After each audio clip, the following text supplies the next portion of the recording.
With this conversation, we are going back to where we started first thing this morning, which is really helping to think through navigating conversations with farmers and landowners around soil health. Now, I know I just used the farmers and landowners in the same sentence, and Jean yesterday afternoon made a very good point that we should be thinking of them separately and absolutely needing to think about how you have conversations. Those are two discrete audiences and different messages apply.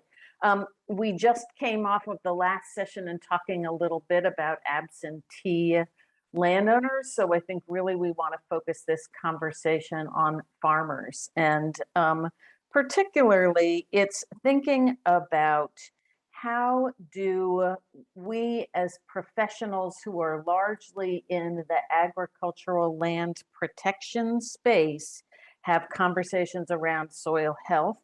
How do we tactfully encourage farmers to take steps to improve soil health? And what are helpful messages and what may not be helpful messages? So really looking to explore that further and to test some of the things that we talk about.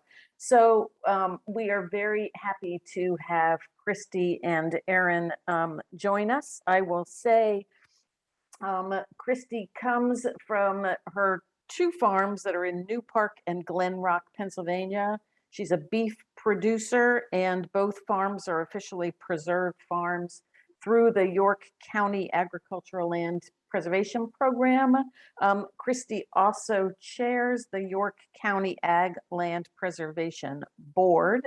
And we are happy to have both David Booz and Marty Druck from York County with us as participants here. So it's great. And we're going to turn it over to Christy to just talk a little bit about her operation and sort of what it means to be farming protected land, particularly thinking about conservation practices. We're then going to hear from Erin again briefly about his demonstration farm network in the Genesee Valley, right? It's Genesee River, sorry, Erin. But that is a network of sort of peer learning amongst farmers, and getting Erin really to talk a little bit about how farmers are learning from each other through this network and what it makes, what makes a farmer a trusted messenger around soil health. So again, they're just going to talk for a little bit, and then we're going to move into a discussion. So I think I'll stop right there and turn it over to Christy. And thank you so much for joining us, Christy. Thanks, Chris. Can you hear me okay? We can. Okay, I do apologize. I'm having trouble with my video. Hopefully I can get it going, but for some reason on this computer, it's just not working right now. So thanks for introducing me. We do have actually 3 preserved farms here, 2 in New Park and 1 in Glen Rock. We had kind of the honor of our home farm here in New Park was actually one of the first farms preserved in York County, Pennsylvania by my grandparents back around 1993. And then my husband and I were able to purchase a farm in Glen Rock about 12 or so years ago. And we immediately preserved that. And it was being able to preserve the farm helped us to buy the farm. So that is one of the many reasons why people do preserve farms, is to be able to kind of as part of a business plan. On the conservation side of it, we've always been conservation minded. So it wasn't a big surprise to us when we preserved that we would need to follow our conservation plan. We are 100% no-till for the most part, and utilize waterways, no-till, all those conservation practices that you would commonly hear about on our farms. As far as everything else, I guess I have a bit of a different viewpoint on everything, coming from a preserved farm, but also being on the Ag Land Preservation Board. Our board might be different than some other organizations. We are very conservation minded. So to even be in our program, you have to have a conservation plan and be following it. So that might add a little bit of just something different than some of the people on the panel here. That was very helpful. I just have a very quick follow-up just on what you said there, Christy, of saying that that folks in your program have to be following their conservation plan. Is that something that then the stewardship staff go out and talk to folks about how they are doing on following their conservation plan? Yes, so that would be the main focus from the first visit when we're just intaking information as far as seeing if a farm even qualifies for our program. They have to be meeting certain qualifications on what they're already doing for their conservation. And then they have to have a current conservation plan on file with us to be able to go to continue to be meeting the regulations. So whenever staff goes out on a visit, they're going to be making sure that the plans are being followed and, tactfully trying to lead the farmers in the right direction if more work is needed in certain areas. So I love that you just used that word, tactfully leading farmers. And I'm going to stop right there because I do want to come back to that, because I think this is why we have both you and Erin to help us think about how you tactfully lead farmers.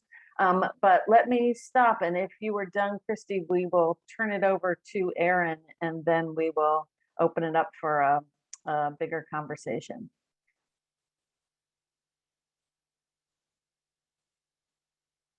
Okay, so Erin, you hop on in. Okay, because can everyone see my screen? Yes. All right. So yeah, I went ahead and prepared a PowerPoint presentation. So just to kind of guide us through this talk. So I have spoken a few times, so you know me as Erin, and I'm the New York Egg Stewardship Program Manager. And so the, I'm sorry, this is not clicking. So one thing that we've been hearing a lot about, I know throughout the last day and a half or so, is that there is this belief that adopting soil health practices do not add up. And so this is going to be a key barrier that we all encounter in terms of it's going to be the returns are too long, or I don't have money now to invest in these things. And so, but what we're now seeing, and you guys have been getting a lot of evidence for this, is there are economic and environmental situations, case studies, evidence that soil health practices work.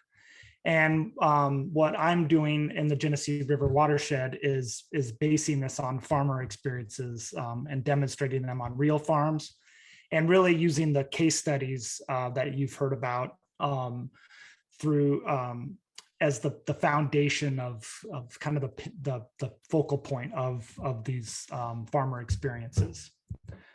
And so just a little bit about the Demonstration Farm Network. A few of you heard about this earlier today, so I apologize for repeating, but some of you didn't. So we have taken 11 farmers so far. It's kind of funding dependent how many we have.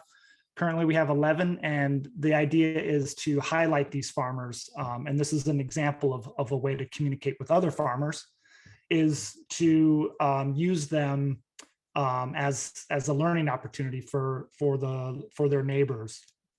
And we picked the farmers that are successfully implementing soil health practices, and they've have some history with that. And so we're using them as examples for others to learn. Some things that they're learning are the economic benefits. So we're just kind of going case by case and making a case for the economic benefits, and also their environmental benefits as well. But the farmers also have their own observed changes in soil quality. So things that we are not measuring directly, but just their own anecdotal evidence for erosion or water runoff, talking about how the soil is just easier to work, how they just have more time to do other things. So we're just using their stories to share with their neighbors. Another reason why we have them is because they've learned to integrate these practices into their system. And so we're showing that it can work, for one. And then they have, since we have 11 different examples, there's 11 different ways that things have been done. And hopefully that resonates with their neighbors that are curious about adopting these practices. And like I said, the focal point is the case studies that we have branded with NRCS, but I'm also working on some on my own, apart from Michelle's project, that are other funded and co-branded. And this is just where we're at. So Western New York, there you can see that's the Genesee River watershed. There's 11 farms that are spread out throughout that watershed. And hopefully it grows, but that would be dependent on future funding. So you did hear about the case studies. So this is, like I said, again, in terms of communicating benefits of soil health, the need for the practices, the benefits of them. We have these, the case studies, and you heard a lot about them yesterday. We happen to have now 4 from the Genesee River watershed. But what I want to highlight about them is that I don't think we went into too much of this yesterday, but really how easy they are to digest. So we made them just 2 pages on purpose, so that, you know, someone will want to read it these days. You know, just we're used to Twitter and social media posts, and things are much shorter. So we wanted a quick and easy way to communicate. So this front of the story here is basically their background. Then we get into the results. And then the back page, also just a lot of pictures. And that's where the results of the study are. So we have the economic results, and we have also there's the few sentences about the environmental benefits in there. And so these are very beautiful to look at and easy to read and digest. And that's very important. But yeah, so yeah, we have the evaluation of the economic, the PVA tables, we have the environmental analysis, and that is being used as the focal point for our communication. However, that the information that we've obtained from doing this study, so the economics and the environmental analysis, along with the farmers themselves, we really use that information in public. So we have field days.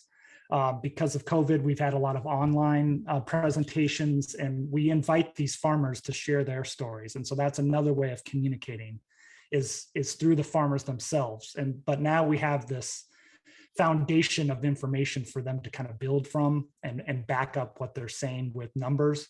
So they often talk about their experience, and then I'll talk about the economics, and then ask them, well, do you believe, like Jay had that $55 savings, so do you believe that? And he'll say, yes, I stand by those numbers. So that's another way of communicating, but having this background information already there is important. Another way, I think Bianca covered this a little bit earlier, so I don't need to probably go into measuring soil health, but this is a way that I've been using the Cornell test to communicate with farmers. You know, for one, it's just identifying resource concerns or constraints in a particular field, and we do that by measuring. And so, but what I also use this for here in this case is that I look at a sample. So I took 2 samples here. One was from a hedgerow, a forested, undisturbed area right next to the field. And these are actual pictures from the 2 samples. So the one on top to the right there is the actual field, and then the actual forest. It's the same soils. The only difference here is management. And Jay's been farming in this field since the mid 80s. And so he's been doing a lot of these practices, especially over the last 15 years. And what I like to show here is that, you know, this soil, so the soil health test wasn't available when Jay started farming this field, so we couldn't get a baseline, but we can look at where he's at now, and you can see that this field is starting to function and heading in the right direction, but it's functioning similarly to what the forest is, right? There's a lot of green here in his field from doing his strip till and nutrient management and cover cropping. This is actually the same field that I did the Comet Farm analysis on as well. but you can see, he's doing these good things and his soil is functioning similarly to the forest. And that's another way to communicate this. And you can do this on your farms, is taking a baseline sample from a hedgerow nearby and saying, okay, this is kind of the maximum that this soil can perform, and how does the field next to it look compared to the best that it can be. Like I said, we have a lot of field days. This is actually, we got Jay in here and John McCauley with 2 case study farmers, sharing their experience with large groups of other farmers. They come out to their farm, they see what these farms are doing, they hear from them directly, and they see the equipment they're using. They can ask them questions. We demonstrated this interseeder at that farm that year, a few years ago, and we were just using highlighting good farmers. It's like, hey, what do you want me to do as a farmer? This is it. We want you to farm like these folks. We identify the farms with these signs that we've made, and that is a little bit of outreach there.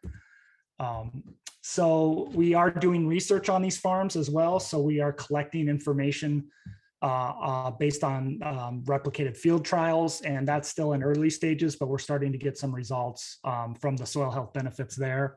And again, that information is very important to farms because it's going to be local information from Western New York. We don't often have research from that part of the country, that part of the state.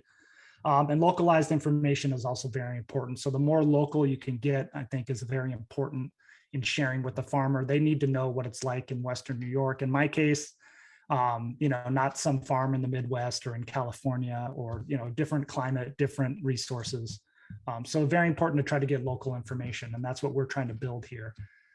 We also then share this information through videos. So we have created a few with the demonstration farms because we couldn't have in-person field days a few years ago, or I'm sorry, last year. We made field day videos and shared those. One thing I think you guys will find interesting is we through our partners at Cornell at the soil health program, we grew these cover crop trials. We grew the same crops in tubes, and then we took them back to the lab and cleaned out the roots. And so we can show this, we're using photos and showing the roots of the cover crops here, and showing like that each cover crop has different functions and will benefit the soil differently. There's also some carbon there being pulled from the atmosphere and being put into the soil. And we can show this through the roots. So these are the roots from those field trials. And you can kind of see that they're doing something down below the ground too, not just protecting the soil above. This is my last slide here. So tips for identifying messengers around soil health. So if you do want to try to have this approach and in terms of highlighting farms, what we did was we picked, first of all, farmers who are into this stuff, right? They have to be interested in soil health and promoting it, so that they want to do it. John McCauley actually called me and said he wanted to have a field day, and I blew my mind. I'd never had a farmer ask to have a field day at their place. And you want folks like that, because then they're there, they're enthusiastic, they are available. You do want farmers with a history of practice, so that you have something to draw from. They have years of experience, wet years, dry years, good years, bad years. And so it makes their story a little more credible as well. Farmers with good records is good, especially if you're trying to get some of the information like we have been for the economic case studies. And not all farmers keep their records in easy to get to place. So it's important that they have a good system for their records. You want good contrast. So you want a story, between before and after. The more practices they've done, the more bigger the change is, the more interesting the story is going to be. So you want to have those large contrasts. It's good to have a farmer that has other conservation practices in place. So we could talk about their cover crop program and their economic success. But if they have cows drinking out of the stream or some water body right along a busy road, people are gonna kind of wonder what we're really doing there on that farm. So you want to make sure that they're kind of a really higher level operating farm that has a lot of stuff in place. And the farmers have to be willing to put their business out there. They're going to be standing in front of their peers and being vulnerable about their mistakes. So they have to be willing to do that, and willing to travel. And also just kind of this sort of sums up in this last bullet point of being respected in their community. So if they have a tight operation, they're successful, they're doing stuff, they're kind to others, they're respected in their community, then their message goes a lot further. So that's all I had there, and I'll stop sharing my screen. Great. Thank you, Aaron. That is super helpful. And it raised a question for me, and I think I'll launch in here just on a question on this question about farmer mentors. And it was something when we had our advisory committee meetings about this topic long ago, of the importance of finding farmer mentors. And obviously you've done a great job in New York of having great examples and the case studies to back it up. But I am curious, both from your perspective and from Christy's perspective, is finding those farmer mentors, and that was a wonderful list that you put together. But particularly, I'm reminded of two things, both someone who spoke or had a question the first day about sort of operations for which there's not a whole lot of information. So nursery operations is one example, or one can think about other examples such as diversified organic farms, or even just diversified vegetable operations. Trying to find those kind of trusted mentors with experience might be a little few and far between. And so I'm curious, how you really help to find farmer mentors who can help on a one-to-one conversation or in a small group setting. And I was also curious by Morgan saying yesterday that in fact, the sort of in-person one-on-one farmer-to-farmer contact is not the only way to think about it. And we should be, and that her husband came back having talked about a podcast and, sort of finding other ways of learning. So I guess I'm just curious on how you do help to find mentors, particularly when there's not a whole lot of information. There may not be many people, and are there more creative ways of getting some information? So should I answer that first, or Christy, do you have something to share on that first? Not really. Go ahead. I think that's probably better for you. Okay. So for me, what we did for these farms was I put together an advisory committee. So I had extension people, NRCS, soil and water districts, researchers at Cornell. We had about 10 to 15 people, and we put together a list. And then initially this funding only was enough for 2 farms, but I had a list of like 15 farms to approach. And so 2 of them rose to the top, and that was Swedes and the Hargo farm, which are in the case studies. And then as we got more funding, we just went down the list. So, for me, I am targeting larger farms because, one, funding sources want a lot of results. And so, and unfortunately, underserved farms do get kind of pushed aside that way from these grants, because you do need to show your impact in acres. And if I can work with Jay, who has 4,500 acres, I can show an impact compared to how many organic farms would I have to do so that's a lot of work for one person. But that being said, I do think that approach can still be done, where we don't expect everyone to be an expert on everything and know everyone. So you do have to put some time in and building relationships with partners, and then going to their associations or their like PASA in Pennsylvania. They work a lot with organic farms and have an extensive network. So you might tap into them and approach someone from there. You do have to do, I couldn't do it alone when I started in Western New York. I live in Central New York, so I didn't know any farmers or hardly any extension people. And so I had to spend time developing those relationships and then finding those farms. So you do have to develop partnerships and find out who to go with. The other thing about other ways of learning so to me, one-to-one learning is also the hardest to do. It's much easier to have a field day and blast out information to 100 people that, maybe may or may not take that information and use it. To really, we do have funding to try to develop a farmer network of, 5 to 10 farmers meeting 4 times throughout the year. That's part of our funding. Really hard to get it started. So far I haven't been able to. So doing that one-to-one is the hardest learning to do. It takes the most time. And so if you're not having success with that, don't be hard on yourself.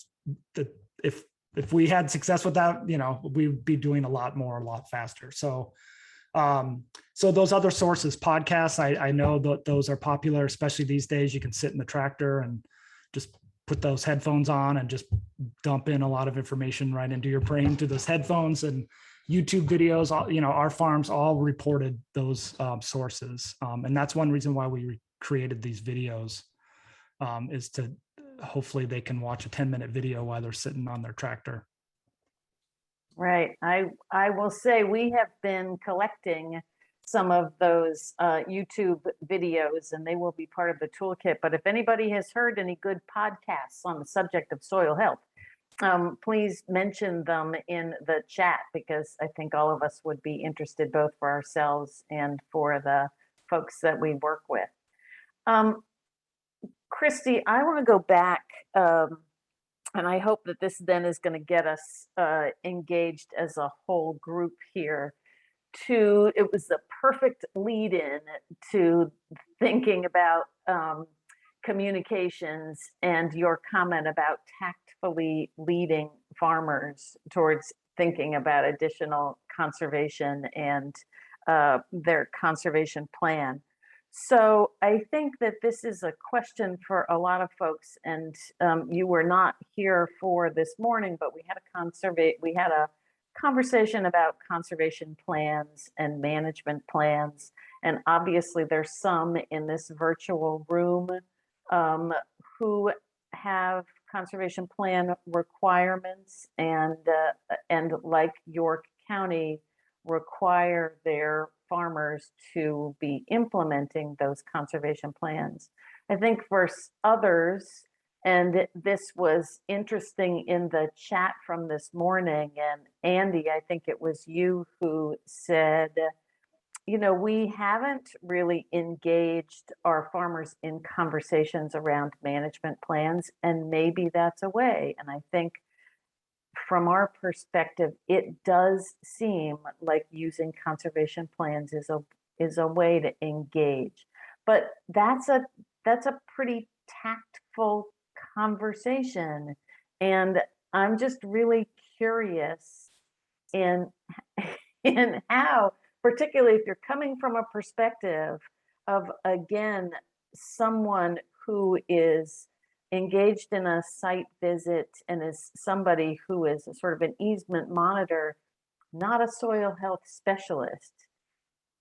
How do you have those tactful conversations? What's the way to start those conversations? So I'm very interested in your perspective, and then I want to open it up to everyone else, because I want us to hear from each other of what experiences people have had in having some of these conversations, what's worked, what hasn't worked, and to brainstorm a little bit about that. But let me start with you, Christy. Yes. So I think just like in any part of life, relationships take time to build. So having a trusted relationship between a soil health monitor or whatever your term would be with the farmer, it's going to take time to build that relationship. So going in there and being able to be as positive as possible, and maybe pointing out the good that you see being done.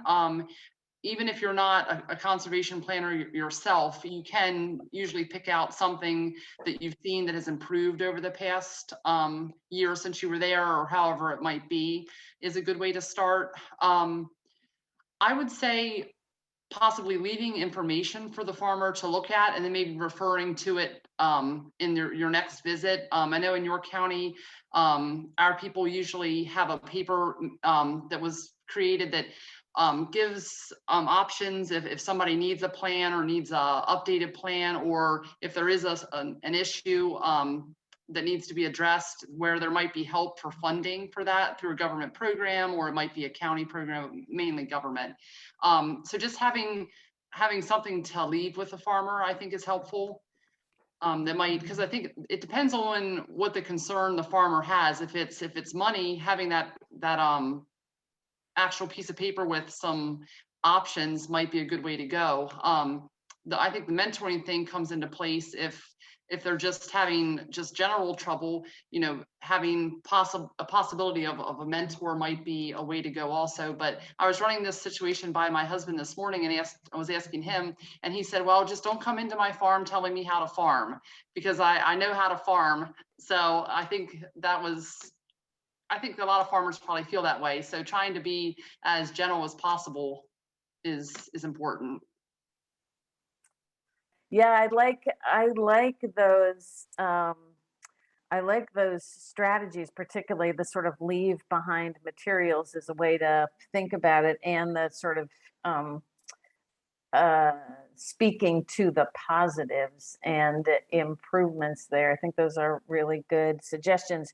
I will say that it was, when we had these conversations this spring with the advisory committee, is that there was this feeling of the amongst both public PACE programs and land trusts, of being very sensitive, of not wanting to come across as micromanaging, and recognizing that as an easement holder, you're sort of feeling like you're in a position of, I don't want to say authority, but enforcement in a way. And so therefore being very careful about how you come across, and the need for even greater sort of sensitivity and tact, because you're coming to this conversation not as an enforcer, but as a kind of partner, and trying to support folks. So I want to ask other people, and I was very curious in the chat this morning. It was great to see, I think it was Andy. I don't know if Andy's on the phone. I think he might have had to leave, but who said, we do want to now to start having conversations through site visits with farmers around conservation plans, and it's a way to talk about soil health. So I'm curious, is there's anyone who's willing to offer up their example, either where you have had conversations about management plans with farmers, or that you're thinking about it and want to talk through what that might look like? Anybody willing to be the offer themselves up as an example? Okay, well then I guess this is Michelle, and I just want to joke that the speaker from yesterday, the case study speaker, that I really want to hear these stories, because Chris tells me this all the time, that it's so challenging for easement entities such as yourself to step out of your comfort comfort box, whatever I'm trying to say, and engage on these conversations. And I really don't believe her. So please, somebody disabuse me of my disbelief in my colleague and tell me some stories. I'd love to hear how it's worked, how it's gone badly, how do you do it, and how do you do it tactfully? How about that, Chris? David, yay, thank you, David. We're very grateful. Jump on in. Hi, yeah, David Boost from York County, where Christy is at too. But yeah, I would say And I've been with the Ag Preserve Board for 21 years. And in truth, there's times that things are going very well with that I've been told that I helped some of the landowners understand what they needed to do. And I like in my letters, we're very detailed. I always put in positives that I saw on the visit before I get into notes about what needs to be done. But there are times when I realize I didn't do as well with different conversations. Some of it is understanding the producer or the landowner more. One example, like I know we have a farm that's dairy that they're not doing well. Things are not going well. So they were very not open to saying, well, this waterway needs to be reshaped, or they were not open to that at all because they're just not doing well. And so sometimes it's better to think about how they're going to react, I guess, and don't say certain things if it's going to be a negative. And so I learned from some things. Sometimes there's bigger problems and maybe you need a team to kind of work with people that has a different perspective. If you don't know how to talk to them about it, maybe it's who's talking to them makes a difference. If it's another farmer, maybe it is better to have other farmers compared to if we're a monitor for the easement. So just some thoughts. I would like to share a story. Great. Go ahead, Betty. Well, we've had a number of situations where what starts out as a friendly advisory inspection, and you do become an enforcement officer. I'm sorry if you don't think that's true, then you've been very lucky. But my advice to anyone visiting a farm where there's a possibility of a confrontation, do not go alone. Do not go alone. You should have someone with you, whether it's an NRCS employee or the constable. But in today's world, the reality is, and especially if you're a woman going to a farm where the mindset is you should be home taking care of your children, you really don't want to put yourself in that position, because what starts out as friendly advice to someone who has made up their mind that they're just not going to do whatever you tell them to do because it's their farm, can lead to something that you would never expect. And you might think a landowner, but everyone has a point where they break. And you don't really know what's going on in that person's life, the same they don't know what's going on in your life. And you can get backed into a situation that can be very dangerous. That is very sobering. Thank you, Betty, for that, those insights and suggestions. Very helpful. Other thoughts? I'll just jump in here and just say, this isn't exactly like a specific story, but I can tie in a story where this does apply, but start out slow. You're not going to go out on a farm with a landowner the first time and convince them to adopt all of these soil health practices. I guarantee on your first visit that's not going to be a reality. This is going to take a lot of conversations. This is going to take times that you're going to go out there and say, they're going to ask you a question that you're not going to immediately know the answer to. And it's okay to say, let me get back to you on that. I think there's, some value in getting them a good answer rather than a quick, on the spot answer. And one example, I just remember a farm when I first started out with the conservation district, back in my conservation district days, going on a farm visit for a different program, but similar situation where I got out of the truck and immediately the farmer started in on, oh, the government workers here, oh, this is going to be fun. And it's like, okay, today is not the day to discuss with him that pile of manure that really needs to be addressed. So, it took, in that case, several years of just kind of planting the seed of, hey, you ever think of doing this. What are your thoughts about that? You know, that situation there, and kind of plant the seed and let them think it was his idea. And very happy to say, after 5 years of working with that specific producer, he did make the decision to make a lot of management changes and did fix up, you know, that problem area and made a lot of other really high impact changes on the farm. And that was just, you know, one situation. And that, like I said, that took 5 years. This is not something that you go out and you fix immediately. It's a long process, a lot of times with a lot of parties involved. Mhm.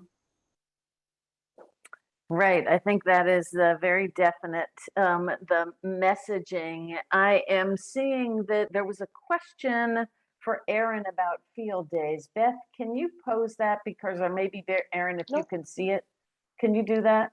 Yeah, it says, when you are designing a field day, what strategies are you using to get attendance up? Aaron suggested up to 100 people. We have had limited success with conservation tours, maybe 5 to 10 max, which is certainly not hitting the mark with the community. Any strategies or tips you could provide to get folks in the door would be great. So I will say someone else mentioned food in the chat, just to say. Yeah, so I mean, honestly, that is one of the things that we do is we provide lunch. So when we get funding, we have that in there. So we, so that's one thing. I think having lunch helps, and coffee in the morning also is helpful. And so the other thing is really the time of the year that you plant it. So that's very important. We always have one in the winter, and that's actually close to 200 folks come to that, and most of those are farmers. So the time of the year is important. We did have one just last week, and so the end of August is also a good time, because that's when stuff's growing and you can see what's happening. So that's also more interesting. The winter meetings inside a hotel, so that's a different environment than having it out in person. But those outside ones are tough because of the weather, and also just farmers are busy. So you have to kind of find this dead downtime for them. And I think that's really helpful. We also do have partners. So we invite partners to present, but we also have them help us with outreach. So we have press releases prepared. We have social media from American Farmland Trust, but also our partners' social media. So it gets shared that way. Another thing we do is try to pick topics that are interesting to the farmers. So try to do something a little different each year, not having the same people over and over. We always have a farmer panel. And so there's always farmers there to talk and to share their experience. If funding provides, we do sometimes try to get kind of like a rock star, farmer from far away that we can pay to come in. And that sometimes is a draw. Sometimes it doesn't draw them in because they're think, oh, well, that person's a rock star because it's easy to farm in Ohio. Like, well, what about here in New York? But also at the same time, people want to hear what other people are doing elsewhere. So that one may be a push. But yeah, so there's, I think those are the key things to do, is just try to keep it fresh, involve your partners, and have a good program, have good content for them to come and do. And also don't make it too long. We try to keep it short, like 4 hours at the most. That includes lunch, and to put some time in there for social interaction. So don't overcram the agenda with too much, so that people actually have time to talk to each other. Right. Good point. And So sorry, I want to say too, I'm humbled to be here, like as the expert talking to folks on here.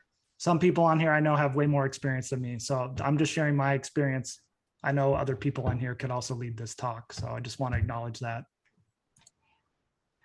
I'll also mention that in terms of promoting events, in my experience, postcards or mailings are really helpful in addition to any digital communication that you have. For some people, a physical object in their mailbox is more influential than anything else.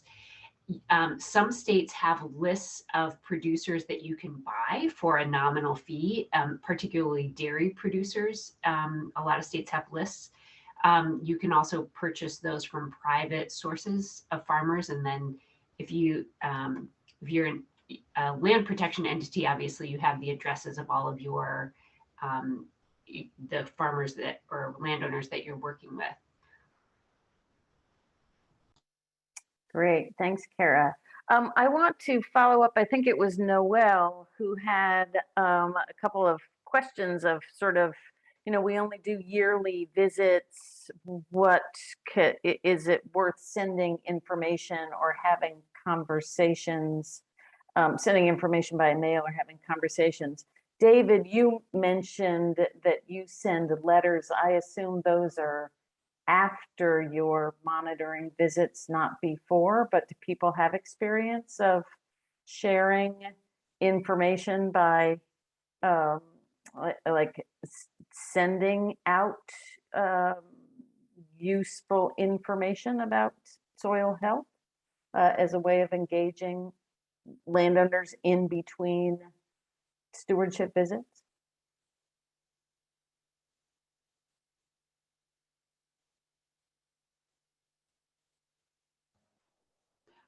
If I could chime in just for a second, what we do, we're at Small Land Trust, but we're big on communications. So we send out a postcard every year and we pick a time there, but we also invite the farmer. They can walk with us and join us, or they don't have to. It's just letting them know when we are going to be there.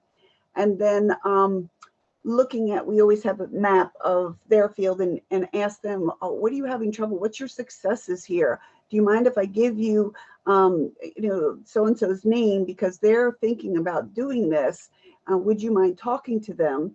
And then also I will say, we've started using a drone. So some of the other farmers really are interested in that. And I'll say, okay, we're going to do our stewardship monitoring on this property. They say, it's fine. Would you like to come out and watch us do the drone? And that brings a big crowd, and it's very, kind of lax, and everybody, you get a whole lot of feedback just by listening to the farmers talking about their concerns and their needs. And we also have done a lot of some of the grant money we've we've made educational videos, so short ones. So if it's on the drone or stream restoration or no-till, we will send those out to all of our farmers, and get this feeling, we'll get feedback on them. Hey, I love this one. Can you come out and talk to me about, stream restoration here? Can I do that? So it's another, just trying to hit a vast group of people. And do you share those videos? Say again how you share those videos? Yes, we'll put them on our website, and then we can also put them on social media. And then if I know, we have one of our older farmers, he's just so enthralled by drones. He was just, oh, can you tell me more about that? So I actually got our drone pilot, and I said, okay, Mr. M, we're going to come out and see you, and just demonstrate it for him. The drone pilot was very cool, very nice, and made this man's day. He's like, wow, I remember, when we didn't even have this, we didn't have pictures, and, so it's just really nice. It was just a couple hours out of our day, and that really made him, feel heard, feel encouraged and excited. That's great. I want to follow up on a similar vein. Larissa put in the chat about, as a land steward, that she has found it helpful to offer to tour the property with a landowner, whether that might be an absentee landowner when they're around or the farmer, owner operator. And that really, it does seem like, while it's hard to always, particularly if you have a limited stewardship staff, to be able to do live site visits with the time with the landowner, that seems like it's really worth that investment of time. And is that what you found, Larissa? Like, I don't know, I have a sense of your stewardship staff. Does that take a lot of time? I mean, does that mean that you've had to invest more in stewardship because of wanting to take the time to do that? So just to describe it briefly, we do have a dedicated stewardship staff member whose entire job is to monitor our properties. And stewardship, for me personally, is just a subset of my job. But even though I'm not doing stewardship every day, our stewardship person does keep their eye out for opportunities for landowners to engage in.